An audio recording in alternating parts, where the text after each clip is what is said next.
Good evening, everyone. The next session is going to be on unlock generative AI's potential, and this will be handled by Ms Nithya Subramanian. May I request Shripad to escort Ms Nithya to the dais and greet her with a floral bouquet.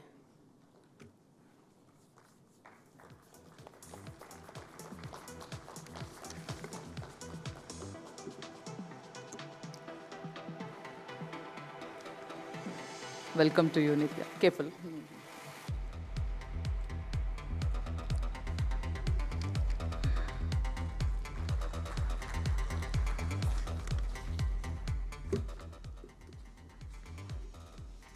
Please take your seat. I'll just introduce you. Oh, yeah, sure. Nithya Subramanian is head of data analytics at Kellogg's, AMEA, and ex-Microsoft, IBM, and also a generative AI expert. She is an astute global leader with more than 21 years of rich experience with diverse across various industries. She has designed effective data and analytics strategies and led seamless execution of digital transformation initiatives, including AI, ML, automation, and BI solutions for improving revenue growth, operational efficiencies, and customer satisfaction.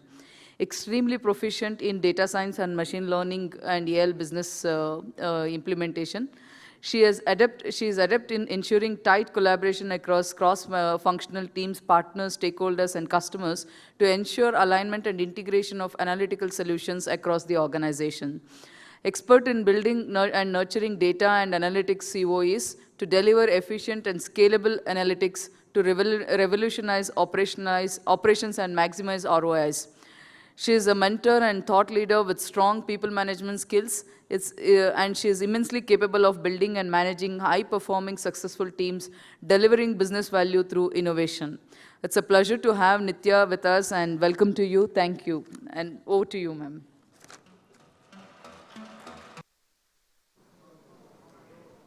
No? Fine. Good. So how have you guys been throughout the day sitting through such power-packed sessions, so many heavyweight topics? We spoke about use cases in CA, in, of course, finance, accounting, etc. And we also kind of heard people kind of talk about concepts which kind of made us oscillate between doom and gloom, right? So we were actually kind of a little perplexed about what is this big thing about generative AI that we are talking about that is probably taking the entire world by a storm, right? So I'm here to try and demystify that for you from a technical aspect, because I am no CA by qualification, right? I'm probably a cameo in this entire group. I'm a technical person. I am a generative AI expert. My experience spans across IT, right, across various technologies and various industries. Hardly worked in, in accounting-related projects, but I think, what I have appreciated about technology is it is highly democratic. It is highly cross-functional, right? You can apply technology to a healthcare use case. You will have similar use case in a BFSI. You'll have similar use case in a manufacturing. So technology is the commonality, and data is the current currency, right? So with that, let me just move on. Where's the clicker? This is the clicker, is it? Yeah. Maybe I'll just change it here for now. Well, that's about me. I think I'll just skip this because, there was a sufficient amount of introduction given for me. So I'll just move on. We just saw this a while back, and I took this split second to just capture this to drive a certain point, right? Now, this was shown by one of the speakers, and I totally empathize with him, honestly. I totally empathize with him because this is how a lot of us are made to feel, right? But this is what we should feel. This is what we should feel about AI, about generative AI, right? Because when we feel this way, we are going to open our minds, we are going to be receptive of this change, we are going to adopt it, and we are going to realize the full potential of this change, how it can reshape, it can completely revolutionize what we do on a day-to-day basis, and we won't even realize it right now, right? So we got to have an open mind to technology, to generative AI, so that we are able to embrace that. Now with that, moving on to quote-unquote textbookish definition of generative AI, right? So generative AI are systems that can identify patterns in huge quantities of data, and they are able to quote-unquote codify that pattern, right, within their their construct, right? Some technology people, you might speak, they will say nodes, neural networks, transformers, nothing fancy out of the world, because when you speak CA concepts to us, we feel the same, right? So honestly, right, assume that, these are codifying the patterns in the data so that they are able to regenerate a similar data for you. For example, we spoke about ChatGPT. I think, of course, it's not the only LLM in the world, but we have Gemini, and then we have Claude, and we have other things. But if you ask any of these LLMs, or if you ask any of the diffusion models, say, for example, a stable diffusion, that show me a picture of Shah Rukh Khan, it will identify that you want to know about this person, you want to see the picture of this person, Shah Rukh Khan, and would create that picture, generate that picture for you. It will not generate a picture of Amitabh Bachchan. Why? Because it has in its memory, in its code base, if I may, how the features of Shah Rukh Khan would look like, right? Because it has been trained on thousands of pictures of Shah Rukh Khan which were there on the web, right? So similarly, if you ask a ChatGPT about, okay, tell me, write me a Shakespearean poem, it would instantly do that Shakespeare himself would get shy of. He will say, oh my God, thank God ChatGPT was not there when I was alive, honestly, right? Because these LLMs or language models, large language models, have been trained on petabytes of data related to Shakespeare content on the web, so that today they can give a tough competition to Shakespeare himself, right? So this is generative AI, right, in a simple nutshell. But we have, from a practical standpoint, from an industry standpoint, we have both pros and cons of generative AI. Pro is quick product development, right? When you say, in case of chartered accountancy, we can say quick turnaround on all of your activities that you do, right, on a day-to-day basis. Improved customer experience, when you are able to get back to the customer in a much timely fashion and, more accurate in terms of your outcome. Of course, you're going to guarantee customer satisfaction and improved customer experience. Productivity enhancement, complex pattern detection, novel content generation, and enhanced accuracy and actionability, right? Whereas there are flip sides to it, which is poor explainability. Now, explainability is very, very important, right? I'll give you a, kind of an anecdote. You ask somebody who's highly experienced, right, in a particular field, right? Maybe one of the senior most CAs, saying that, sir, how this whole thing is going to go? Can you tell me your experience? Can you tell me your assessment of the situation? He or she will come up with something, and then you'll say, why do you feel like this, sir or ma'am? They will say, I just have a hunch. I feel, right? I feel this is what is going to happen. I'm not able to explain, right? So compared to that, if you look at a math problem, you're able to explain that. You are able to say why A plus B is equal to C, why not D, right? So explainability becomes very, very important in some cases, right? Wherein you got to explain how you arrived at a result, at an outcome. Whereas in some cases, you can still live with explainability because It's more something which has been so complexly codified that it's hard to explain, which does not mean that those results or those intuitions are incorrect. But in some cases, you need explainability. Hallucination and misinformation, right? Just about a couple of days back, I was reading an article in Economic Times. It says that a person in US, a retiree, was duped by a fake video of Elon Musk, asking people or enticing people in investing in a particular fund. That guy lost about $800K of his retirement savings, right? So these are the kind of repercussions that misinformation can have on people, right? Bias in the results, we all know, right? The results can be biased towards a particular gender, could be biased towards one particular race, etc. But why so?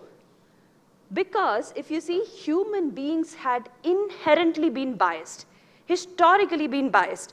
So whatever data is getting generated on the web, right, of our behavior, of our outputs, of our activities, that is inherently biased. Most of the data today, right, is getting generated by the developed countries, whereas the developing countries, right, or what they like to call it as quote unquote third world countries, right, the data, the quantity of data is very less, right? So when there's such an imbalance in the data itself, and even within the data, if you talk about the historical events, predominantly the domination has been of one particular race over the other particular race, right? So when the data is so biased, the models are going to be biased, right?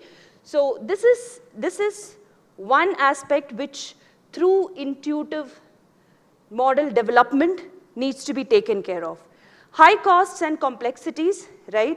Significant learning curve and environmental impact, right? High costs and complexities because this is a black box, right? Large language model, a lot of us don't understand, right? The non-technical people do not understand. So it becomes a black box of high complex nature. It is, to train or fine tune a particular LLM, you have to kind of incur a lot of cost, and it has got environmental impact, right?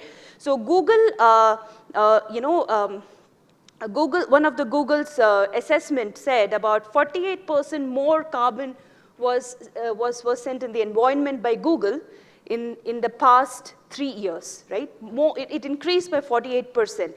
That is because of Google kind of going in a rat race of, developing the Gemini or Gemma LLMs, right? So this is the developing LLMs is going to have, or the generative AI models will have tremendous environmental impact. Now, with that, moving on to what are the various use case categories for LLMs that we just spoke about. I'll just brush through this very little because we already spoke about multiple use cases like text generation, image generation, audio video generation, code generation for the developers, and synthetic data generation, and computationally intensive tasks. Now, if you think about computationally intensive tasks, right, if you can imagine, for example, you have the entire 2025 union budget, right? And you want to see, okay, let me you're saying, let me ask ChatGPT about what are the top 10 things that I should be worried about, like, me being a CA, or what are the 10 things I should be worried about me being a CFO, right? So such huge text of data, ChatGPT can or GPT can very easily kind of, analyze and tell you the top 10. Even further, right, such computationally intensive tasks are more relevant in areas like, in healthcare or in pharma, where, new molecule generation in order to kind of come up with novel drugs for treating cancer type of diseases is something which is highly computationally intensive. So these are some of the use case categories of generative AI. Now, what is the generative AI market which looks like? And why should we be kind of even talking about generative AI, right? So if you see the market of this technology, it is going to be about 1.3 trillion over the next 10 years, right? Currently, it's somewhere around, in 2022, it was about 40 billion, and this is by a Bloomberg intelligence report, right? So the world is kind of racing ahead in order to embrace generative AI across industries, and there's a huge economic potential of 1.3 trillion over the next 10 years, right, of generative AI. And therefore, we should be also kind of embracing that in our day-to-day work. If you see some of the generative AI adoption across the industry, so in advanced industry, in business, legal, and professional services, consumer goods, energy and materials, financial services, healthcare and pharma, technology and media. So if you see, there are these two areas which I thought of highlighting because these are quite relevant to what you guys must be interested in, like in legal and professional services and in financial services. So there is significant amount of interest, right, if you see in for regular usage and in terms of people having tried it, right, having tried it but not completely adopted to it, right? So this would change over a period of time as people start adopting to it, right? But these two sections, these two industries are highly kind of, viable for use of generative AI, and these are some of the players. I want to typically mention Krutrim AI by Ola. It is an indigenous, completely Indian LLM developed by Ola, and we should be extremely proud about it, right? And it has got significant amount of potential, right, to help the local industries, right? I'm talking about MSMEs who do not have deep pockets to invest in the Googles of the world or Amazons of the world or Microsofts of the world, right? And this is a well thought through initiative. Now, from a hardware perspective, we are talking about, see, to train these large language models or huge generative AI models, you need special kind of hardware, right? So there are these companies, NVIDIA, Intel, AMD, IBM, Qualcomm, et cetera, who are pioneers in developing the GPUs, TPUs, and LPUs, right? These are different types of chips, semiconductor chips, which are required to run these LLM loads.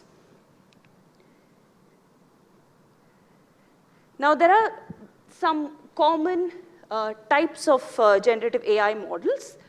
One is a large language model, which of the likes of OpenAI's GPT 3.5, GPT-4, Google's PaLM, and Meta's Llama, right? So these are large language models because they are pretty big. They have got more than 30 billion parameters, right? And they are trained on vast quantities of text, and they take a lot of space to be stored, and they take a lot of compute power, right? They are therefore large language models.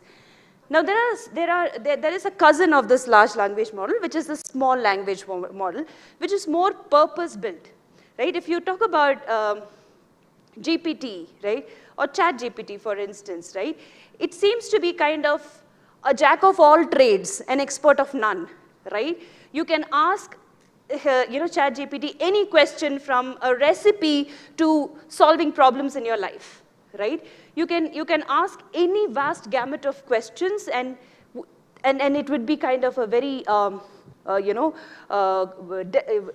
it will respond immediately, right? So whereas if you talk about small language models, they are pretty purpose-built, right? You can talk about the CAGPT that you guys have been talking about. Right? We can also talk about a co-pilot for healthcare, a co-pilot for manufacturing. Now, what are these small language models? These are purpose-built language models which have been trained on the specific domain data so that they are highly expertised in that particular domain, and they are able to kind of answer all sorts of questions in that domain. Of course, they would be pretty dumb if you ask them any other thing, any other domain-related question. Right? So in case of Mistral's 7B model is there, Microsoft's Phi model, and Google's Gamma. Gamma is kind of good in delivering codes. Diffusion model is something where these are text to, the first two, right? This large language model and small language model, they are text-to-text models, whereas diffusion models are text-to video or text-to image or text-to audio models, right? So here they use a typical kind of a technology called diffusion, right? I mean, I'll not go into the detail of that. So they kind of progressively build the image or the video or the text, right, that you have prompted them to build. For example, DALL-E, Google's Imagine, Stable Diffusion, and Mid-Journey, right? These are all different kind of diffusion models. So you can actually encapsulate all the generative AI models in the world into these three particular categories. Now, kind of demystifying a little bit more on all the prompt engineering that we spoke about, right? What is prompt engineering, right? It is about creating the questions that you want to ask the, the language model or the diffusion model in the most appropriate way so that you get the right answers. And this very, it very clearly states the paradigm that we always say, right? Ask the right questions and you will get the right answer, right? So you ask the right questions in the right format, right, with the right details that you want to learn from these, from these models, so that you get the right, the most appropriate answer, right? So this whole mechanism or discipline of doing this is actually prompt engineering. And there are different kinds of prompt engineering, prompts, if I may, right? So zero shot prompt is just like asking a very simple one-line question, right? For example, if you ask a GPT, tell me how to bake a cake, it will say, well, bake it in an oven, right? Technically correct, but totally useless, right? Because that's well said and done, right? It's not a rocket science that it has to be, it's like talking to a teenager, right? How many of you guys have teenagers at home? Well, the audience itself is less, so, but yeah, but I see, oh, 2 teenagers, wonderful. So it's like talking to a teenager. One line or two words answers, totally useless, right? So LLM got to have much more context, right, before it can answer what you really want to know, right? So therefore, you should give more examples, right? So one short prompt and few short prompts are the kind of prompts where you not just tell LLM that you want to do something, but you also give it an example as to how that task needs to be executed, right? In one short prompt, you give one example. For example, in this case, writing a leave application, right? You're saying, write a leave application because I was not well on a certain date, right? So you're giving LLM an example to kind of incorporate in the outcome. In a few short prompt, you give much more context, right? You give that, I was not well because I was having headache, I ate something and I upset my tummy and things like that, right? So this is a layman example of how you can enrich your prompt so that you get a more quality outcome. Now there's something called a chain of thought, which a lot of us spoke about without knowing that it is actually chain of thought. For example, let's take the baking of cake example again, right? You ask the LLM that I want to bake a cake, tell me a recipe of a chocolate cake, right? So you're telling it 2 instructions, two thoughts, right? One is bake a cake, tell me the recipe of the cake, and you also ask what should be the temperature of the oven, and should I be preheating it, right? So if you give all these 3 or 4 instructions to it, right, it will be able to tell you the entire kind of method of baking the chocolate cake, and you can immediately go and bake it, right? So therefore, prompts are a very, very important aspect of, so that you are able to generate the best desired outcome from the models. But technically, prompts do not change the model, right? They do not change the nature of the model. It remains what it is, right? And they sometimes, right, you can't go overboard on the instructions that you are giving, right? You can give 3 or 4 instructions, but you cannot be giving 20 instructions, right? In case of complex subject, more complex than baking a cake, right? So there, prompt engineering fails. Another thing is, right, now you guys are working with, Chat GPT, but what if in your organizations you are using GPT as an API call, right, in your applications? Every prompt is converted to a token, and every token is charged, right? So the more is the length of the prompt, right, and the more is the complexity of the output because of that, and the more is the to and fro that you do to get the right answers, more you pay at the end, right? So these are some of the drawbacks, but this is the easiest and the quickest way of getting to what you want with large language models. Now, what is the alternative, right? What is the alternative to using prompt? It is fine-tuning, right? In fine-tuning, it's not a shortcut, right? You are actually making use of an existing model, and you are fine-tuning it, right? You are retraining it on the specific data that you want to retrain. I'm pretty sure the CA GPT is also something which has been a fine-tuned model, specifically on the data set which is related to the chartered accountancy, finance, accounting, etc. Right? So what happens is here the model weight itself changes, right? The model itself changes. In prompt engineering, you're not changing the model, you're just asking the right questions to get the right answer.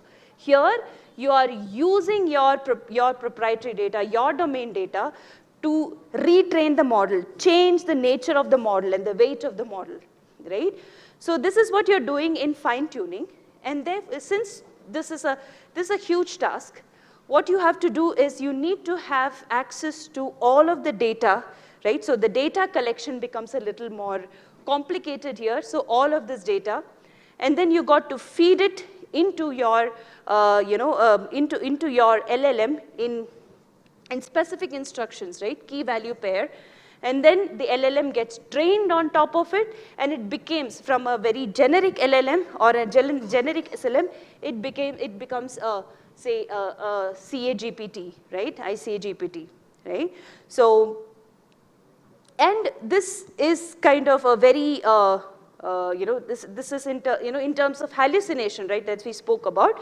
This will help us, cater to the hallucination part, right? It will not be kind of assuming and creating, examples, right, of legal cases, because it will know, right, what is the exact data that it has been trained on, right? And another example is, right, somebody in the morning spoke about multilinguality, right? What if I need to have my chat application respond in vernacular language, right? So in which case you can fine tune it, right? You can ensure that if you talk about your language model as a set of neurons in your neural network, the last couple of layers of that neuron you can actually kind of fine tune for the translation task, right? So that all the output that come would get translated into the vernacular language, right?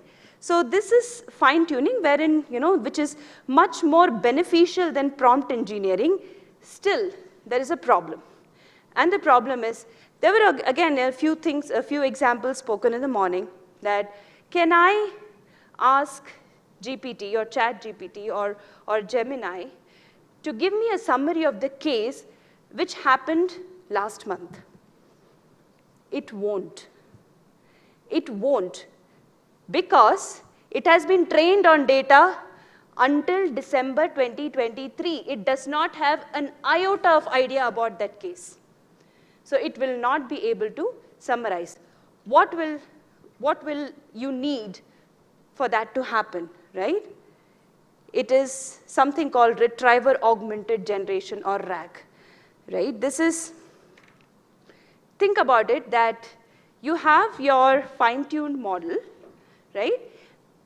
It has got access to a whole database of the Supreme Court case history or High Court case history, right? So when you're asking this question, rather than hallucinating, just making up some case out of the thin air, what it will do, it will go and refer to that database of all the cases which you ensure that you have kept it up to date, till date, and it brings a reference from that into the output that it shares. So therefore, though it may not have been trained, for example, I just gave a few dates here, say Meta's Llama 70B was trained on data as of December 2023, right? And even if you bring some of these open source models onto your, onto your ecosystem and you fine tune it, you can't fine tune it every day, right? This is a heavy task. You maybe fine tune it once every year, but it has to access data which probably has happened today morning. How do you do that, right? So to that model, you give an access to a certain live database which you maintain in your company, right, on your cloud database somewhere. It's called vector database, where you can maintain that.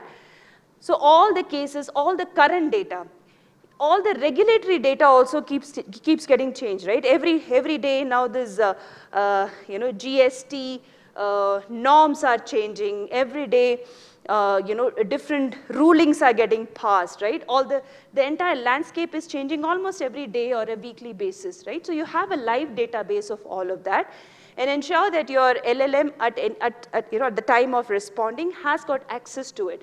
So for example, the person asks question, right?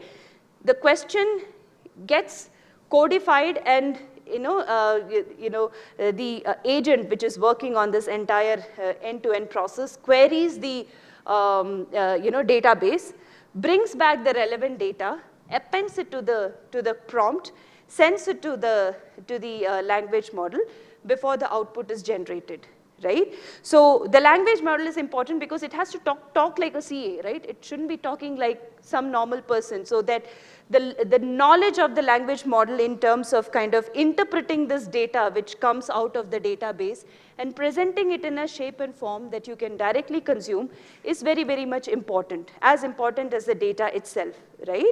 So RAG, or retriever augmented generation, is very, very critical when you are expected to refer to highly changing data like regulation or like currency fluctuations, right, etc., like stock values, etc. Now, just for reference, I had put the dates, right? OpenAI's GPT, it should be a GPT, was trained as of data as of April 2023, right? So if you go and ask the GPTs right now about a case which happened yesterday or last month, it will not be able to give you a summary. So again, it's an alternative to one more thing that we kept talking about in the morning, right? If you need the summary of something, search, upload the document, and have it summarized. That's a very good way of doing. I mean, I'm not discounting that's not a good way, but the better way of doing it is using retrieval augmented generation, wherein rather than searching those documents, you can always have a live database which can extract this even while you are asleep. It can scrap the web, it can extract those relevant data from the web, and it can store it for you. Right? So you don't have to do this entire exercise of search, upload, and summarize, right? Automatically it can be taken care of. So in your organizations, wherever you're, you're working, I think a combination of all the three, right? Intuitive prompt engineering, fine tuning, and RAG. The combination of all the three is going to be highly powerful in yielding the results that you're looking for, because prompt engineering is easy to work with, right? It's easy to understand, right? We've spoke about prompts, right? It's easy to understand. So in fact, there are organizations or startups, if I may, who are there to kind of only create prompts on demand, right? For every prompt, they charge you. Right? So prompts are very, very important that way, but they're easy to work with, right? They are good for fast prototyping. Whereas fine tuning is kind of, it will give you much more accurate model, right? in kind of, modeling the behavior according to that particular data. And RAG, as we saw, is good for real time, and it can connect to data sources. So a combination of all three, if you are able to kind of get it implemented in your co-pilots, in your GPTs at the organization, I think that would be the most powerful kind of an architecture in this case for generative AI. Now coming to the ethical concerns, right, and yes, I mean, given that generative AI is a technology which has just come in, and all of a sudden it is proliferated across the length and the breadth of the globe, right? And people started using it even without thinking about what would be the flip side, because they are so excited about it. Organizations started using it. They became so kind of interested in that hyperscalers like Google, Amazon, and OpenAI, right? All of these guys, Microsoft, all of these guys, they started virtually on a rat race to come up with, hey, my model is better than your model, right? 1.75 billion parameters, 70 billion parameters, right? 450 billion parameters. I mean, so what has happened is technology has grown out of proportion even before we realizing that there are these flip sides of this technology, which is misinformation, hallucinations, profanity changes, biased outputs, intellectual property infringement, privacy concerns, manipulation and impersonalization, and unintended, of course, unintended consequences. Misinformation, now it's become very important as, the world countries are going through election time, right?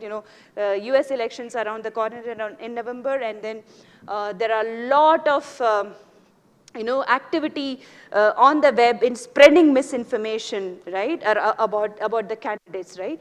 So companies like Meta are putting in a lot of measures in order to identify misinformation and kind of remove them from Facebook and all of their Insta, etc. Right? Hallucinations. Again, someone quoted an example of GPT, creating cases out of the blue, out of the thin air, right? They never existed, they never happened, right? So that is hallucination, because right now these LLMs have become a little better. They do not hallucinate, and we have RAG architecture, and through fine tuning, etc. We are able to control that, but still sometimes these hallucinations can be career limiting, because this lawyer, right, this is a real news, right? So there is a lawyer who was asked to kind of give a summary of the case, and then he, in the summary, he gave reference of some non-existent cases, and then he lost his license after that, and that happened in US, right? So this is a real case, right? So hallucinations in a lot of cases can be career limiting, right? Highly destructive. Profanity changes, right? For example, if say Donald Trump talks, he talks any which ways, he doesn't make sense half of the time, but nevertheless, right, what if somebody works on his video and makes it even worse than what it usually sounds, right? So, and then that completely derails his, campaign. So profanity changes, add more swear words, right, to make him look worse than what he actually does. So this is one thing. Biased outputs, right? And I don't have to talk much about it. We do understand what bias means. Intellectual property infringement, right? Very, very important now that, we are talking about storing all of this proprietary data, sharing that with these models, right, for training, retraining, and RAG architecture, etc. At some point in time, if we, in any of these ecosystem, if there is a loophole where this data can get breached, right, where it, people, unwanted actors can come and have access to this data, right, that is going to be a serious case of, I would say, infringement, and it's going to kind of draw legal attention, right? And privacy concerns, similarly from a data privacy perspective, and this is very important, right, because we are to be customer centric, right? We are storing a lot of customer data, right? And we are storing data which we may not even need, right? So we have to ensure that our data governance policies, right, are such that we are able to take care of the privacy concerns, and we are only storing the data that we require. Manipulation and impersonalization and unintended consequences. Sometimes, the data leakage might happen unintentionally. We might kind of share some of the information unintentionally to our vendors, right? Some of the supplier information may get compromised, etc. Right? So these unintentional consequences are also a part of this. Now, an additional one, right? And all of us talk about ChatGPT or generative AI will take away my job, right? I'll become irrelevant, right? So there's a perceived notion that the jobs are going to go because of this, and we spoke about it, right? Our CA is going to be irrelevant, right? Is there any light at the end of the tunnel? Absolutely, right? So CAs or any other profession is not going to get irrelevant, right? It is going to be more relevant because you are not going to do the same repetitive invoice processing, challan processing, right? The data aggregation, you're not going to do that. Somebody is going to do that for you. GPT is going to do that for you, right? Where you're going to focus is innovation, more additional value add, right? And I like the way, I think Ganesh was his name, right? So I like the way he spoke. Sorry. That India could be an innovation hub. Oops.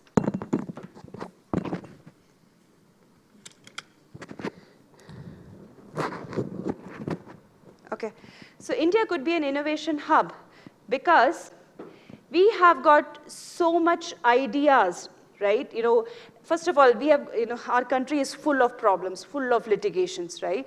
So we have got so many problems, and problems are good, right? Problems are good because that can help us innovate, right? As long as we kind of move away from the mundane job of summarizing documents, summarizing invoices, right? Summarizing challans and all the other, say, tax-related or year-end related activities, month-end related, quarter-end related, my God. We need to free ourselves from this so that we are able to focus on innovation, creating products which we can sell to the world, right? Rather than being sold, right? So, yeah, so therefore, I think these are some of the concerns which we can address in different shapes and forms. Now, kind of double-clicking a little more on the framework that we should embrace in terms of addressing the ethical issue or ethics issues of generative AI. So one is transparency, right? So if you are kind of creating a summary of something, a report or something, you should be able to explain how you arrived at those numbers or those clauses, etc., right? So that explainability, because obviously your clients or the customers are going to ask, tell me why this, tell me why not this, and we should be able to explain that, right? So explainability is going to create an inherent accountability in the entire system. Similarly, redressability. If something goes wrong, we should be able to immediately fix it in the outcome, right? And auditability, right? All the outcomes which come from our generative AI systems need to be auditable. Other ones are fairness, interoperability, and safety, right? Fairness, no need to explain. Interoperability is that whatever AI systems that we generate, they should be able to do multiple tasks, right? They should be interoperable across different use cases. And safety. Cybersecurity, not many have spoken since morning, but that is a huge, huge concern, right, nowadays, because cyber criminals have got the same access to models, open source models, as any of us, right? So intuitively, I've never been against open source. I like open source, but the point is, it is also available to a bad actor as much it is available to me, right? And a bad actor is looking for one instance where he or she can breach into a company's system and siphon off millions of dollars, whereas I, as a part of, or anybody as a part of the CSO organization, has to keep their eyes open across multiple dimensions, anticipating each second of the day, of the year, anticipating somebody will come and breach their systems, right? So that is the kind of asymmetry that we are dealing with. Therefore, cybersecurity, right, wherein information, technology, open source is equally in the hands of bad actor as enterprises, needs to be taken with serious consideration. Privacy is something, again, right, we just spoke about. So all of these need to be baked in our organizational framework, in our strategies, so that we are able to deliver ethical AI. Now coming to the costs, right? Now everything boils down to money, right? How much money it takes for me to kind of develop an AI system. So there are different kind of cost elements, right? So there are three approaches in which we can develop AI systems. One is using the closed source proprietary LLMs, right? Closed source proprietary LLMs are like the GPTs of the world, the Geminis of the world, for which the API calls will cost us some dollars, right? So these are not open source. They're not freely available for us to download and use it. The other option is look at the open source ones, which are available for us to download and fine tune it. And the third one is implement our own language models, right? Just homegrown language models. A lot of the companies I know who have done that, right? These are much smaller models, but they are very purpose-built for their organization, right? So across the options, you have got cost elements, right? For closed source, you have to make API calls. And for open source, you have to kind of ensure that you have enough storage and compute on your cloud, right? AWS or Azure or anything, wherein you got to store that model, right? All of the model weights are actually kind of going to consume a lot of space. And then you got to fine tune it. So you're talking about storage and compute costs. And RAG, if you want to develop a RAG architecture, wherein you have to store a lot of the current or the live data for quick reference by your model, that again is going to be adding some cost. Apart from this, right, you have got other common costs which is pertaining to your infrastructure, data acquisition, preparation, integration, right? You can't just have your GPT or your LLM or whatever you develop as a standalone system. You have to integrate it with your rest of the IT systems and rest of the processes. So that will cost something. And then people cost, right? Training people, and kind of empowering them with all of this ecosystem or all of the knowledge articles, etc., is going to cost. Regulatory compliances, sustainability costs. Now, everyone is talking about sustainability, right? Because LLMs are consuming a lot of water. There's a huge water footprint. There is a lot of carbon emission because of this. So ensure that all of these operations that you do with language models is sustainable. You got to incur sustainability costs. And then your costs with your hyperscalers or system integrators, all the consulting costs, etc. Now, based on the token cost, I've got something from the net of somebody doing an activity of summarizing the whole Wikipedia, right? If the person used GPT-4, it costed 720K. That's the amount of money that costed this person who was doing this experiment, right, in order to kind of summarize the entire, Wikipedia into half its size. If the person used GPT-4 with 8K parameters, 8K token size, it was 350K, and the same thing with Turbo was 15K. So in fact, the idea is it's not free, right? It is going to cost. So therefore, we need to ensure that we are intuitively or we are highly organized in how we kind of plan in integrating language models or the generative AI models for our organizational purposes. Now, these are some other ways of controlling the cost.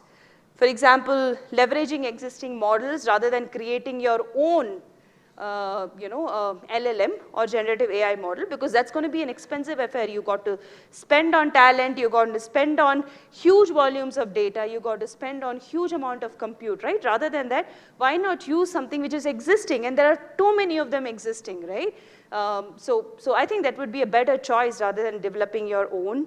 And select the small language models which you can fine tune to be purpose built, right? And then you can use RAG architecture on top of them rather than, downloading all the 450 billion parameters of Llama, right? So which does not make much of a sense. And proprietary versus open source, depending on your use case, what you need, you can choose one of these. Now there's a concept called quantized LLMs, right? I'll not go much detail.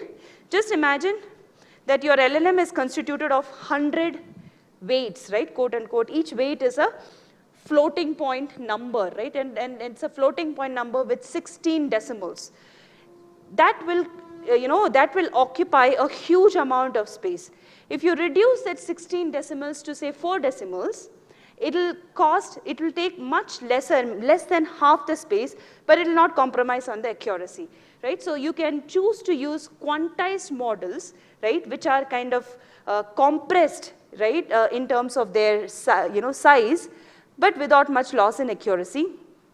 Prompt compression can be looked at, fine-tuning versus huge prompt lengths, selecting the best approach. There are multiple approaches for fine-tuning, and using vector databases for RAG. Vector databases are different from SQL databases in way that they can store data in a much compressed way, and they're easy to kind of query. And of course, it's an ongoing lot of debate about cloud versus on-prem, right? Because a lot of the BFSI companies or pharma companies are still very scared about cloud because of various security concerns, right? But I think based on use cases, we can have a hybrid approach, right, where you are dealing with very sensitive information. It can be kept on-prem versus the other information can be put on cloud. So these are some of the, and cloud is always going to be kind of giving us a cost benefit in terms of scalability, right, and flexibility and node-based charging, etc. Now, the opportunities for generative AI in accounting and finance, right? And we saw a lot of it, earlier in the sessions, right? Content generation, summarization, Q&A, right? It's just like talking to an agent. Analysis of lot of data and giving insights, image generation, and feature extraction, right? So for example, if you have a whole bunch of a contract and you just want to extract a certain type of clause from the contract, right? You can do a feature extraction. But the risks, again, privacy, cybersecurity, fraud, IP infringement, and hallucinations, and ethical concerns. We saw about all of these. Now, I'll not go again further here because we discussed a lot.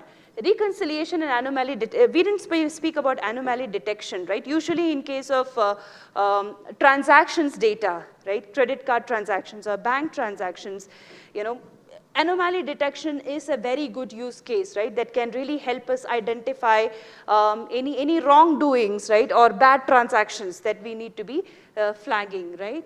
Credit scoring, right? Again, credit scoring is a very contentious area where we have to take care of this bias in the system, right? So the credit scoring has to be completely unbiased, right? When we are scoring a particular person or a particular organization, it has to be completely on facts, and this requires a lot of data synthesis, right? So all of these things can be done by AI. You don't have to really need generative AI to do anomaly detection, credit scoring, compliance and fraud detection, and spend category analysis. Whereas there are some areas where you have to use generative AI, which is kind of writing contracts, writing emails, etc., or for communication. Financial scenario generation, right? If somebody asks, right, tell me where I need to invest, what should be the right portfolio that I need to invest, right? So that there would be some requirement for identifying various scenarios and kind of choosing which is the best, right? So optimizing the scenarios and selecting the right scenario for for an investment, right? Automated report generation and business intelligence. Now these are some of the areas, the blue ones, which are best done using generative AI. There are some intersection, right? These can be done depending on what sort of data or what sort of use cases we can use either of this, which is, one is recommendation engine, right? Demand forecasting, right? If you want to kind of forecast demand for say the transactions, right? Or we want to forecast demand for financial activity, right? Where there might be some indication, right, of fraudulence. So those kind of demand forecasting can be done. Audit risk detection and data-based insights. So these are areas where both AI and generative AI can come in. And the benefits are like, increased productivity, increased efficiency, innovation, improved consistency, right? Generative AI usually, they say it hallucinates, but now it has become pretty more accurate, right? And factual because of all the fine tuning and RAG architecture. So the accuracy is improved, and there's a consistency. Better compliance, enhanced risk management, delivering critical insights, higher scalability and adaptability, higher collaboration and iteration planning, and better customer-centric service, right? So these are some tangible benefits of generative AI. Now, what should be the strategy that needs to be adopted, right, in order to kind of embrace generative AI, right? Why should organizations invest in generative AI, right? Because these are highly cost-intensive decisions. They are pretty expensive, but they need to be looked at a long term, right? So we need to pivot at the long-term gains versus short-term costs or short-term pains, right? If we really want to embrace generative AI, and they are like running marathons. Okay. So they are like running marathons rather than sprints, right? So you got to be patient, right? So the key unlocks is having courage to invest, money and talent, to be able to innovate, have a growth mindset, and a good strategy and patience. So some of the key strategy concepts are identifying clear objectives, right? So ensure that you are putting your eggs in the right basket, right? So this is, you identify the right use cases, ensuring data quality, investing in talent and training, scalable infrastructure, right? ROI and feasibility analysis, and commitment to secure and responsible AI, and continuous monitoring and governance. So these are some of the aspects that we need to definitely build in our generative AI strategy. Now, what is a big elephant in the room, right? We saw multiple definitions of what a big elephant in the room is. Honestly, the big elephant in the room is lack of awareness, acceptance, and adoption of generative AI, right? Lack of awareness because a lot of people don't know what is happening around us, right? What is happening? What is this entire technology wave of generative AI? Even if they are aware, they have hard time in accepting that it is going to impact what I do in the way I'm doing, right? So I need to change. I need to transform myself. If they are aware and they accept the situation, they will be able to adopt, right? That's when we will be able to adopt generative AI into all that we do. And this is something which we should not be, especially in the case of generative AI. And you guys know this gentleman? No? Yes? Funny chap, but he says AI is one of the most important things humanity is working on. It is more profound than, I don't know, electricity or fire. So that's where he places AI, right? It's better, it's more profound than electricity or fire. With that, I'll conclude. Any questions?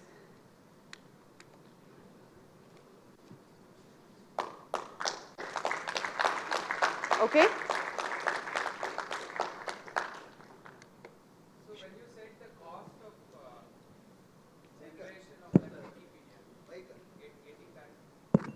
Right? So if I try to put my data like the way GPT has done, so for a very specified area that I'm working on, for the specified problem that I'm trying to solve, so how that $720,000 will translate to what project that I'm working on? How do we calculate? Is Okay. there a model? So that $720 was because that person did not fine tune or did not create his own LLM. He did API calls to whatever those models were, like GPT 3.5, GPT Turbo, GPT-4. The person did API calls, right? And the collective cost of the API, and it's not just about API. He has to do the whole programming and provision the right storage, right, for that model, provision the right compute for that model. So its collective cost is 720K, right? Easier thing would have been to kind of, this is my take on it, but there could be multiple solutions. Easier thing could have been to download a open source small language model, less than 30 billion parameters, and then fine tune it, right, in order to do the specific task that is required, summarization task, right?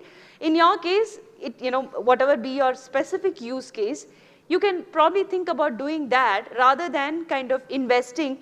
Because see, it's not that you do the API call once, you do it once and it is done, right? You have to, for any other use case, you have to redo it, right? You have to re-incur the cost. Rather, you have more control over, your solution. So you have your own kind of small language model, which you have fine-tuned on the specific task. Yeah, that's what my question is. How much typically that would cost? That would cost, I mean, I can't give you numbers because I didn't do that experiment, but it would typically cost a much less fraction of this. Maybe I would say not even maybe whatever that 15K was, maybe it would have been that fraction of that. It would be very less.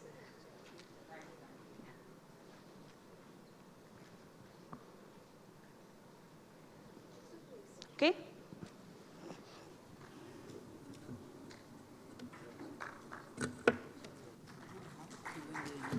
Both speakers also will be there, so you can be part of that now. Okay. Sure.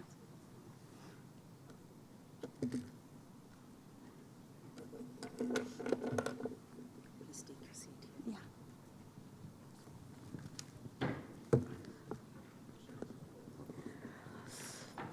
Madam Nithya, it was indeed a lot of knowledge on what happens behind the AI or chat GPT. So thank you so much for giving us so much insight. Can we have a big round of applause for her? I request our chairman to hand over a memento to her.